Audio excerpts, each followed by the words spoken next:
মাছলৈ আপোনালোকে চাই আছে ইতিমধ্যে মিড 18 আৰু মৰিয়নীত উপস্থিত হৈছে কেন্দ্ৰীয় মন্ত্ৰী স্মৃতি ইৰাণী আৰু ইতিমধ্যে দেখুৱাইছো ভাষণৰ পোনপটীয়া সম্প্ৰচাৰ সাংসদ কামাখ্যা প্ৰসাদ তাছাৰ আৰু ইতিমধ্যে উল্লেখ কৰিছে যে মৰিয়নীত 20 বছৰ অধিক কাল ইতিমধ্যে কংগ্ৰেছে শাসন চলাই গৈছে গতিকে কংগ্ৰেছৰ যিসমূহ অন্যায় বা দুৰ্নীতি সেইসমূহৰ পৰা উদ্ধাৰ কৰিবলৈ বৰ্তমান ভাৰতীয় জনতা পাৰ্টি চৰকাৰ আহিব তেওঁলোকক গতিকে ভোটাধিকাৰ সাব্যস্ত কৰিবলৈ সকলোলৈ আহ্বান জনাইছে ইতিমধ্যে আমি জনাইছো যে মৰিয়নীত যিহেতু বহু বছৰ ধৰি কংগ্ৰেছে তাত শাসন চলাই আহিছে গতিকে মৰিয়নীত এবাৰ কেনেধৰণৰ প্ৰত্যাহ্বানৰ সন্মুখীন হ'বলগীয়া হ'ব ভাৰতীয় জনতা পাৰ্টি নিশ্চয়কৈ লক্ষণীয় হ'ব আৰু ইতিমধ্যে নিৰ্বাচনী প্ৰচাৰ সভাত বিজেপিৰ ষ্টাৰ কেম্পেইনাৰগৰাকীয়ে প্ৰথমতে মৰিয়নীৰ অংশগ্ৰহণ কৰিব তাৰপিছত এইটো যাব শিৱসাগৰলৈ আমি পুনৰবাৰ লৈ গৈছো মৰিয়নীৰ এই সভাৰ মাজলৈ আপোনালোকে সময় থাকোঁতে ভাবিব লাগিব প্ৰত্যেকটো শ্ৰেণী প্ৰত্যেকটো ব্যক্তি ইমান উন্নয়নৰ সন্মুখীন উন্নয়নৰ মুখ দেখাৰ সময়ত মৰিয়নীবাসী কিন্তু পিছ পৰি থাকিব লগা হৈছে গতিকে আজি মই দাঁতি কাষৰী আঙুলিয়ে যিহেতু মোৰ ঘৰ আপোনালোকৰ প্ৰতিটো ব্যথা আপোনালোকৰ প্ৰতিটো দুখ সুখত মই সদায় সহভাগী গতিকে মই মৰিয়নীবাসী ৰাইজক বিশেষভাৱে অনুৰোধ কৰিছো আপোনালোক সদলভাৱে ওলাই আহক মহিলাসকল সদলভাৱে ওলাই আহক বিহাৰত যেনেকৈ চৰকাৰ গঠন কৰিবৰ কাৰণে মহিলাসকলে চৰকাৰ গঠনত সহায় কৰিছিল আপোনালোক ওলাই আহি হিলদল ভাঙি ওলাই আহি মিত্ৰজোঁটৰ চৰকাৰ 2021 চনত দিছপুৰত প্ৰতিষ্ঠা কৰক আৰু ৰমণী তাঁতী ডাঙৰীয়াক বিপুল ভোটত জয়যুক্ত কৰক সেই আশা ৰাখি সকলোকে ধন্যবাদ জনাই মই পুনৰ আপোনালোকক ৰাজনৈতিকভাৱে লগ পোৱাৰ প্ৰতিশ্ৰুতিৰে ধন্যবাদ বন্দে মাতৰম জয় অসম ধন্যবাদ মহিলা মৰ্চাৰ ৰাজ্যিক সভানেত্ৰী অপৰাজিতা ভূঞা ডাঙৰীয়ালৈ ইয়াৰ পাছতে মৰিয়নী বিধানসভা সমষ্টিৰ ভাৰতীয় জনতা পাৰ্টী মিত্ৰজোঁটৰ প্ৰক্ষেপিত প্ৰাৰ্থী ৰমণী তাঁতী ডাঙৰীয়াক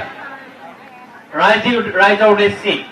তেখেতৰ ভাষণ ৰাখিবৰ বাবে মই অনুৰোধ জনাইছো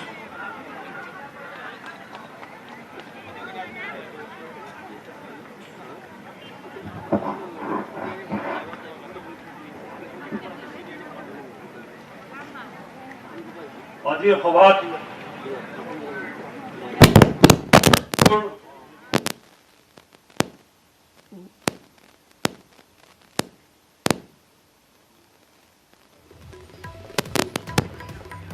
শ্ৰীমতী স্মৃতি ইৰাণী ডাঙৰীয়ানী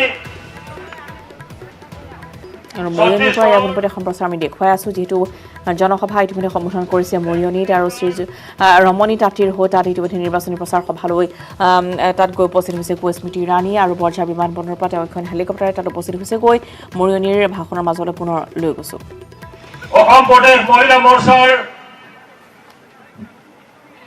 সভানেত্ৰী অপৰাজিতা ভূঞা ডাঙৰীয়ানী আমাৰ অতি শ্ৰদ্ধাৰ সাংসদ যোৰহাট লোকসভাৰ প্ৰাক্তন সাংসদ আমাৰ এজন জনপ্ৰিয় নেতা শ্ৰীযুত কামাখ্যা প্ৰসাদ তাছা ডাঙৰীয়া যোৰহাট জিলাৰ সভাপতি শ্ৰীযুত কামাখ্যা মোহন দাস ডাঙৰীয়া যিজনৰ নেতৃত্বত যোৰহাট জিলাৰ সংগঠন আজি অতি সুদৃঢ় হৈছে তাৰোপৰি এই চেলেং মণ্ডলৰ আমাৰ অতি সন্মানীয় সভাপতি গিৰীশ দাস ডাঙৰীয়া মৰ্ণী মণ্ডলৰ সন্মানীয় সভাপতি কৃষ্ণ ভূমিজ ডাঙৰীয়া আমাৰ মিত্ৰজোঁট অসম গণ পৰিষদৰ বিধান পৰিষদৰ সদস্য আমি যিহেতু মিত্ৰজোঁটৰ পৰা নিৰ্বাচনত অৱতীৰ্ণ হৈছো মই এজন মিত্ৰজোঁটৰ প্ৰাৰ্থী আমাৰ অতি শ্ৰদ্ধাৰ অৰুণ বেৰিয়া ডাঙৰীয়া লগতে মোৰ শ্ৰদ্ধাৰ আজি সভাত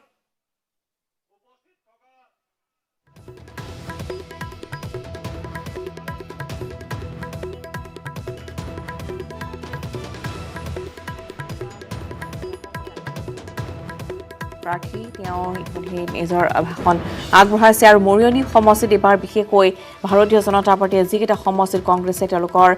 শক্তিশালী প্ৰাৰ্থী নিক্ষেপ কৰিছে তাতেই মৰিয়নী বা শিৱসাগৰ বা চামগুৰি তাতে গৈ এবাৰ কংগ্ৰেছৰ ভেটিত ভাৰতীয় জনতা পাৰ্টীৰ ইয়াৰ নিৰ্বাচনী প্ৰচাৰ সভা স্মৃতি ইৰাণীৰ ৰণডংকা এবাৰ ভাৰতীয় জনতা পাৰ্টীৰ ৰণডংকা আৰু উজনি অসমৰ 3খনকৈ জনসভা তেওঁ সম্বোধন কৰিব লগতে তেওঁ আহিব সামগুৰিলৈ আজি কিছু সময় পিছতেই প্ৰথমতে আমি আপোনালোকক দেখুৱাই আছো এতিয়া মৰিয়নিৰ পৰা পোনপটীয়া সম্প্ৰচাৰ মাইবেলাৰ এই বিশাল জনসভাত অংশগ্ৰহণ কৰিছে স্মৃতি ইৰাণী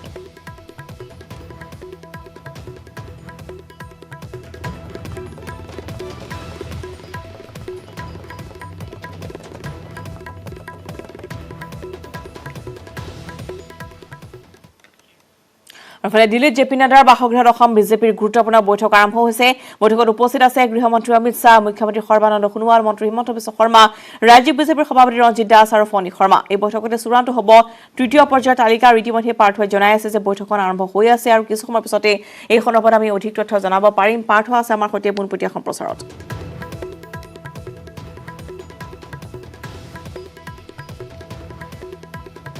দিল্লীত হৈ আছে এখন জেপি নাড্ডাৰ বাসগৃহত এখন গুৰুত্বপূৰ্ণ বৈঠক এটা বৈঠকত আমি বহিছিলোঁ আৰু আমি 5 বজাত আমাৰ চূড়ান্ত তালিকা ঘোষণা কৰিব পাৰ্লিয়ামেণ্টাৰী বৰ্ডত য'ত নেকি মাননীয় প্ৰধানমন্ত্ৰী ডাঙৰীয়া উপস্থিত থাকিব আৰু এই তৃতীয় পৰ্যায়ৰ বাকী সিটকেইখনে আজিৰ ভিতৰত ঘোষণা হ'ব তৃতীয় পৰ্যায়ৰ যিকেইখন আছিলে সেই গোটেইখন এজিপিৰ যিটো আমি এজিপিক 26খন দিছোঁ টোটেলৰ কথা কৈ আছোঁ আৰু 8খন দিছোঁ ইউ পি পি এল দিছোঁ গতিকে বাকীখিনি তৃতীয় পৰ্যায়ৰ যিখিনি আছে সেইখিনি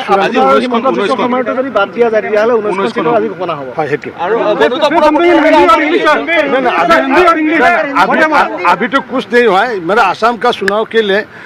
जो पहले चरण का जो एक सभा होता है इनफॉर्मल मीटिंग होता है माननीय गृह मंत्री जी है राष्ट्रीय अध्यक्ष जी है और जो चूड़ांत रूप रहेगा 5 बजे मीटिंग होगा पार्लियामेंट्री बोर्ड का माननीय प्रधानमंत्री जी की उपस्थिति में वहीं पर चर्चा हो जाएगी বন্ধুত্বপূৰ্ণ প্ৰতিদ্বন্দ্বিতা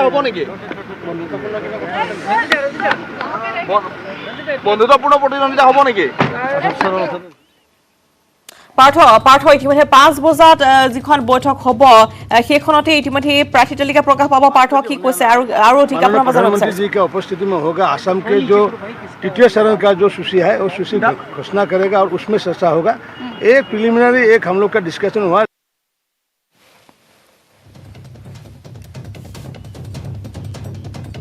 আৰু দিল্লীৰ পৰা এয়া ৰঞ্জিত দাসৰ প্ৰতিক্ৰিয়া পাৰ্থ আমি আপোনাৰ কাষলৈ আহিছোঁ পাৰ্থ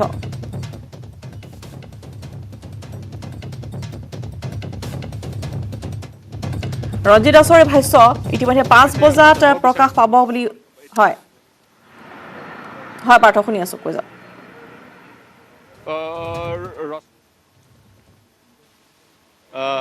জনাব বিচাৰিম ইতিমধ্যে যি অসম সন্দৰ্ভত যি বৈঠক সেই বৈঠকৰ অন্ত পৰিছে বৈঠকত যিসকলে অংশগ্ৰহণ কৰিছিলে তেওঁলোকে ইতিমধ্যে প্ৰস্থান কৰিছে অজয় জামুৱাল ফণী শৰ্মা আদিয়ে ইতিমধ্যে বৈঠকৰ পৰা বাসগৃহৰ পৰা জেপি নাড্ডাৰ বাসগৃহৰ পৰা প্ৰস্থান কৰিছে আৰু অসম বিজেপিৰ সভাপতি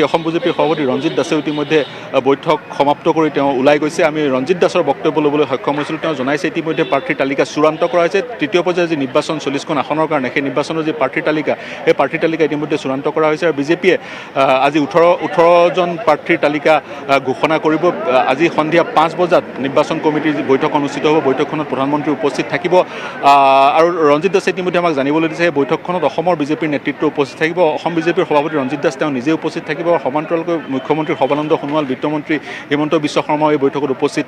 থাকিব আৰু ইতিমধ্যে মই জনাইছোঁ এই বৈঠকত প্ৰাৰ্থীৰ তালিকা চূড়ান্ত কৰা হ'ব 18জন প্ৰাৰ্থীৰ তালিকা চূড়ান্ত কৰা হ'ব তৃতীয় যি পৰ্যায়ৰ নিৰ্বাচন 40খন আসনত অনুষ্ঠিত হ'ব সেই নিৰ্বাচনত বিজেপিয়ে প্ৰতিদ্বন্দ্বিতা কৰিব 21খন আসনত ইতিমধ্যে 2খন আসন ঘোষণা কৰা হৈছে ৰঞ্জিত দাসৰ আসনখন পাটাচাৰকুচি আৰু হিমন্ত বিশ্ব শৰ্মাৰ আসনখন জালুকবাৰী বাকী থাকিল 19খন আসন তাৰে এখন আসন বড়ো সম্প্ৰদায়ৰ নেতাক দিয়া হৈছে দুধনৈ আসনখন গতিকে বাকী থাকিল 18খন আসন এই 18খন আসনৰ যি প্ৰাৰ্থীৰ তালিকা ইতিমধ্যে চূড়ান্ত হৈছে বৰ্তমানে অসমৰ মুখ্যমন্ত্ৰী সৰ্বানন্দ সোণোৱাল আৰু বিত্তমন্ত্ৰী হিমন্ত বিশ্ব শৰ্মাই কিন্তু প্ৰস্থান কৰা নাই অন্য যিসকল নেতা প্ৰস্থান কৰাৰ পিছত তেওঁ এই দুজন নেতা সোণোৱাল আৰু শৰ্মা এই দুজন নেতাই পুনৰ এক অতিৰিক্ত সময় বৈঠকত মিলিত হৈছে জেপি নাড্ডাৰে অমিত শ্বাহো এই বৈঠকত উপস্থিত আছে কাৰণ এই বৈঠকত পশ্চিমবংগৰ প্ৰাৰ্থীৰ সন্দৰ্ভতো আলোচনা চলি আছে গতিকে হিমন্ত বিশ্ব শৰ্মা আৰু সৰ্বানন্দ সোণোৱালে যেতিয়া প্ৰস্থান কৰিব তেওঁলোকৰ মন্তব্য ল'বলৈ চেষ্টা কৰিম কিন্তু 5 বজাৰ যিখন বৈঠক সেই বৈঠকত অসম বিজেপিৰ নেতৃত্ব উপস্থিত থাকিব আৰু সেই বৈঠকতে চূড়ান্ত যি মোহৰ সেই মোহৰ লাগিব আৰু তাৰ পিছতে প্ৰাৰ্থীৰ তালিকা চূড়ান্ত হ'ব মই পূৰ্বেও কৈছোঁ মই পূৰ্বেও কৈছোঁ যি আজি কিছুদিন আগতে দেখা পোৱা গৈছিল প্ৰথমখন তালিকা এখন সংবাদমেলযোগে ঘোষণা কৰিছিলে কেন্দ্ৰীয় বিজেপিৰ সাধাৰণ সম্পাদক অৰুণ সিঙে এইবাৰ কিন্তু তেনেধৰণে সংবাদমেল সম্বোধন কৰি প্ৰাৰ্থীৰ তালিকা ঘোষণা কৰাৰ সম্ভাৱনা খুবেই কম তাৰ পৰিৱৰ্তে এখন প্ৰেছ বিজ্ঞপ্তিৰ যোগেদি যি 18জন প্ৰাৰ্থীৰ বিজেপিৰ সেই 18জন প্ৰাৰ্থীৰ তালিকা তেওঁলোকে সংবাদ মাধ্যমক জনাব এই যি নামনি অসমৰ 40খন আসনৰ নিৰ্বাচন হ'ব তৃতীয় পৰ্যায়ত এপ্ৰিলৰ 6 তাৰিখে এই নিৰ্বাচনৰ কিন্তু বেছি সংখ্যক আসন আৰু যিকেইখন 18খন আসনত বিজেপিয়ে প্ৰতিদ্বন্দ্বিতা কৰিব সেই 18খন আসনৰ কিন্তু বেছিভাগ আসনে নামনি অসমৰ বেছিভাগ আসনত বিজেপিৰ কিন্তু সমষ্টিতে বিজেপিৰ কিন্তু যি ভেটি সেই ভেটি শক্তিশালী নহয় তাৰ পৰিৱৰ্তে সেই সমষ্টিসমূহত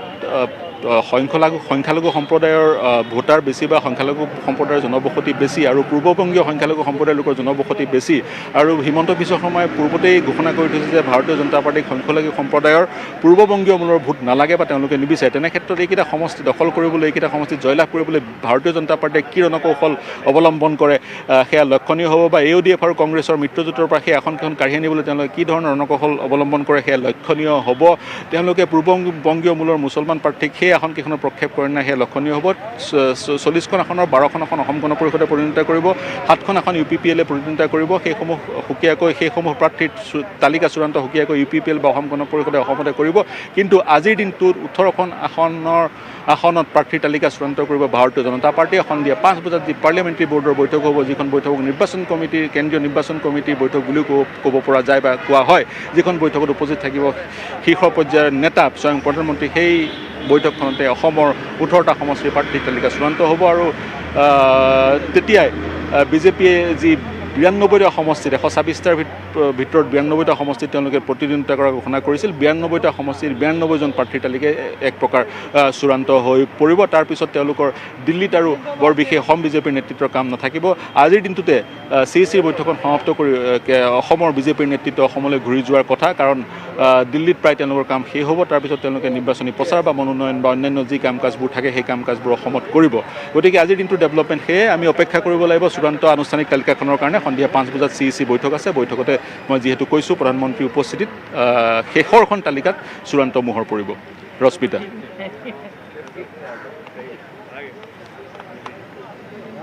তথ্য আপুনি জনালে আৰু ইতিমধ্যে প্ৰাৰ্থী উল্লেখ কৰিছে যে 5 বজাত নিৰ্বাচন আয়োগে এখন সংবাদমেল সম্বোধন কৰিব তাতে হয়তো বাকী থকা 18গৰাকীকৈ ভাৰতীয় জনতা পাৰ্টীৰ প্ৰাৰ্থীৰ নাম আজি চূড়ান্তভাৱে ঘোষণা কৰা হ'ব আৰু ইতিমধ্যে প্ৰাৰ্থী নিশ্চয়কৈ লক্ষণীয় হৈ পৰিব যে 18জনীয়া তালিকাত কাৰ নাম অন্তৰ্ভুক্ত হয় বা কাৰ নাম সাঙুৰ খায় বা বাদ পৰে যিটো পূৰ্বৰ যিহেতু 17জনীয়া তালিকা তাত দেখিবলৈ পোৱা গৈছে যে 11জনকৈ বিধায়কৰ নাম তাত নাছিল কিন্তু বৰ্তমান দেখিবলৈ পোৱা গৈছে যে 18জনীয়া তালিকাক লৈ তেওঁলোকে কেনেধৰণৰ ৰণকৌশল প্ৰস্তুত কৰে সেয়া নিশ্চয়কৈ লক্ষণীয় হৈ পৰিব পাৰ্থ প্ৰথম যিখন 17জনীয়া তালিকা আছিল তাত আপুনি ইতিমধ্যে জনাইছে 11জন বিধায়কৰ নাম কৰ্তন হৈছিল 11জন বিধায়কে প্ৰাৰ্থিত্ব পোৱা নাছিল হৈছৰ সৃষ্টি হৈছিল বহুকেইজন বিধায়কে দল ত্যাগ কৰা ভাবুকি দিছিল বহুকেইজনে দল ত্যাগ কৰিলেও বহুকেইজন দল ত্যাগ কৰিব বিচাৰিছিল কিন্তু তেওঁলোকক প্ৰতিমান নিয়াবলৈ সমৰ্থ হ'ল অসম বিজেপিৰ নেতৃত্ব আৰু তাৰপিছত যি 3জনীয়া এখন তালিকা ওলাইছিলে তাতো হুজাইৰ বিধায়ক সিৰাজত দেৱৰ নাম কৰ্তন কৰা হৈছিল তেওঁ প্ৰাৰ্থিত্ব নাপালে তেওঁৰ পৰিৱৰ্তে ৰামকৃষ্ণ ঘোষে প্ৰাৰ্থিত্ব পালে গতিকে সৰ্বমুঠ এতিয়ালৈকে ঘোষণা হোৱা তালিকাৰ ভিতৰত সৰ্বমুঠ 12জন বিধায়ক বঞ্চিত হৈছে কিন্তু এতিয়া যি শেষৰখন তালিকা ওলাব 18জন প্ৰাৰ্থীৰ সেই তালিকাখনত কোনে প্ৰাৰ্থিত্ব পায় কোন বৰ্তমানৰ বিধায়কে প্ৰাৰ্থিত্ব নাপায় সেয়া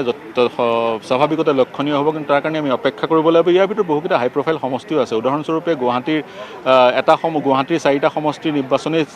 তৃতীয় পৰ্যায়ত অনুষ্ঠিত হ'ব তাৰ এটা সমষ্টিৰ প্ৰাৰ্থী ঘোষণা হৈছে জালুকবাৰী হিমন্ত বিশ্ব শৰ্মা আৰু এটা সমষ্টি পশ্চিম গুৱাহাটী সমষ্টিটো অসম গণ পৰিষদক